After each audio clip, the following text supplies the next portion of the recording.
Eu quero compartilhar com vocês um trecho do livro da Eliane Brum.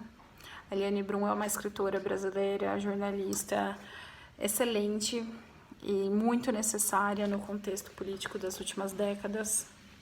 A Eliane consegue colocar em palavra muitas das coisas que a gente sente.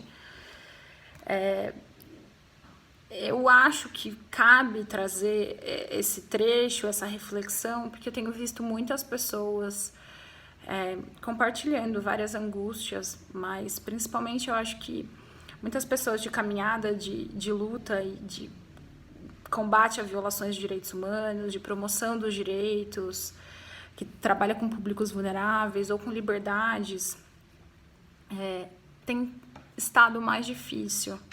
Eu acho que o contexto pandêmico não é um contexto que traz violações, é um contexto que intensifica.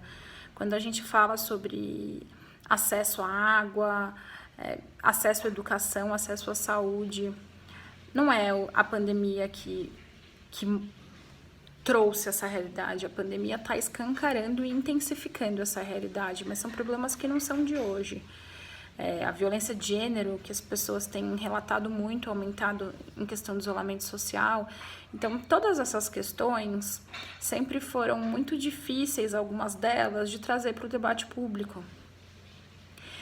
E agora, nesse contexto, a gente está vivendo uma pandemia, uma crise política e uma crise econômica. Então, as violações não só estão intensificadas agora, como elas vão perdurar durante um tempo, porque a crise econômica a gente ainda vai ver, a crise política está no auge.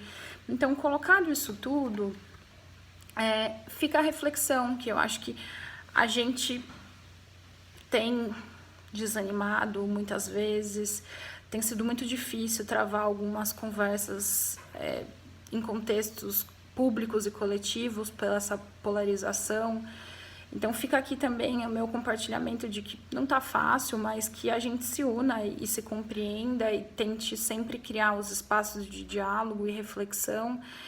E eu acho que a Eliane Brum representa muito o que eu tenho sentido. Então, por si só, eu não tenho que me alongar mais. Ela conta, logo no início do livro, tá? Então, é o último livro dela, Brasil, um construtor de ruínas. Logo no início do livro, ela fala que um dos textos mais difíceis que ela já escreveu foi em dezembro de 2015.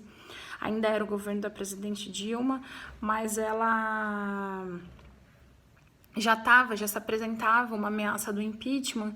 E a Eliane escreveu esse trecho, então.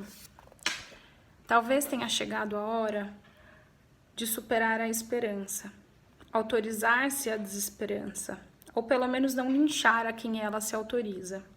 Quero afirmar aqui que para enfrentar o desafio de construir um projeto político para o país, a esperança não é tão importante. Acho mesmo que é supervalorizada. Talvez tenha chegado o momento de compreender que, diante de tal conjuntura, é preciso fazer muito mais. Criar, lutar, mesmo sem esperança. Teremos que enfrentar os conflitos, mesmo quando sabemos que vamos perder. Ou lutar mesmo quando já está perdido. Ou lutar mesmo quando já está perdido. Fazer sem acreditar. Fazer como imperativo ético. Eu vou repetir o final, porque eu tô falando, então fica mais fácil ler, né? Então acho bom repetir para vocês. Talvez tenha chegado o momento de compreender que, diante de tal conjuntura, é preciso fazer o muito mais difícil: criar, lutar mesmo sem esperança. Teremos que enfrentar os conflitos quando sabemos que vamos perder, ou lutar mesmo quando já está perdido. Fazer sem acreditar, fazer como imperativo ético. O imperativo ético aqui, né, tá muito bem contextualizado no final de 2015, então o que ela diz de imperativo ético são os valores democráticos, e eu acho que dialoga muito com o que a gente está vivendo hoje. Obviamente, apresentadas as diferenças do contexto, o que eu estou querendo dizer é o entender o que é o imperativo ético, que são os valores da democracia, de um Estado democrático de direito. Então, que a gente, principalmente cada um dentro da sua atuação, da sua luta diária, mas que a gente se apegue a isso. E não tenho muito que me estender, a Eliane já disse tudo o que precisava. E fica também um chamado para que, independentemente da quantidade de pessoas, esses movimentos que têm reforçado o número de apoio ou o número de rejeição, independentemente disso, podia ser 2%, 5%. O imperativo ético, os valores democráticos de direito não diz de maioria. E acho que, para mim, que isso possa ecoar em cada um. Obrigada.